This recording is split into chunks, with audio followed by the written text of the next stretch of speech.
Soyez donc parfaits comme votre Père Céleste est parfait. Matthieu 5, 48. La Bible prouve trois choses à l'égard de Dieu. Premièrement, elle montre que Dieu est Dieu. Dans leur folie, des hommes de toute race ont essayé de prouver qu'il n'y a pas de Dieu. Mais la Bible déclare qu'il est, et qu'il est un Dieu vivant et personnel.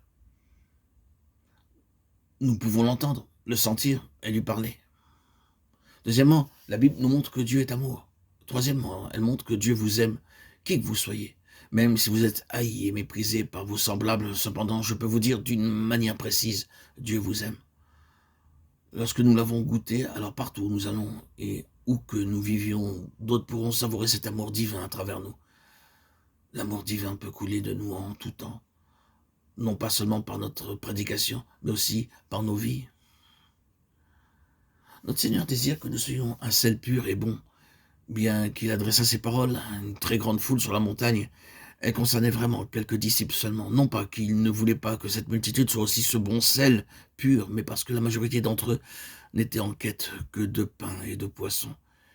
Il résuma tout le sermon sur la montagne en un verset. Soyez donc parfaits comme votre Père Céleste est parfait. Considérez la hauteur de la norme. Il vint pour nous rendre parfaits. Bien que nous ayons été complètement ruinés et souillés par le péché, en nous remettant entre les mains de notre Seigneur, nous deviendrons parfaits sans tache ni ride.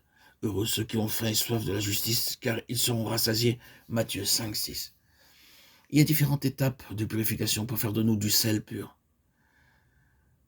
La quatrième étape est donnée dans le verset 6 de Matthieu 5. Le Seigneur dit « Heureux ceux qui ont faim et soif de la justice ». Beaucoup de personnes disent chercher Dieu, mais en fait, elles ne le font pas. Elles ne désirent que quelque chose pour elles-mêmes. Pour obtenir une certaine réputation, elles sont prêtes à traverser une très grande souffrance et à supporter un très grand sacrifice. Nous voyons dans Hébreux 5, 12, 13, 14 combien sont nombreux les croyants qui demeurent pendant des années des bébés spirituels. Vous trouverez beaucoup de personnes comme cela. Ce n'est que lorsqu'elles traversent le trouble, la détresse, l'affliction ou le chagrin qu'elles commencent à prier.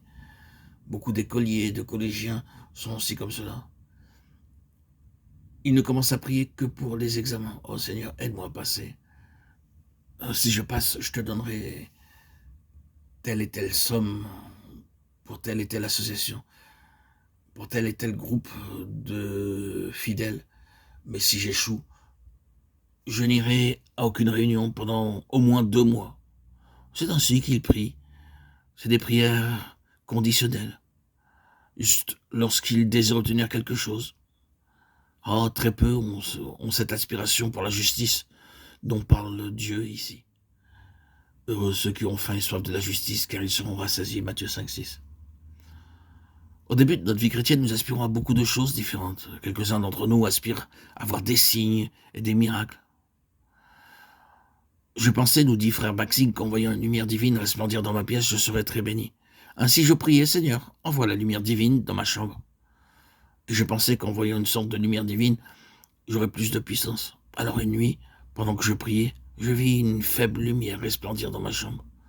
Je priais alors de nouveau, Seigneur, rends-la plus brillante. Lorsqu'après un moment, j'ouvris de nouveau les yeux, elle était plus brillante. Mais après quelque temps, lorsque j'ouvris la fenêtre, je découvris que la lumière qui pénétrait dans ma chambre était seulement la lumière de la lune.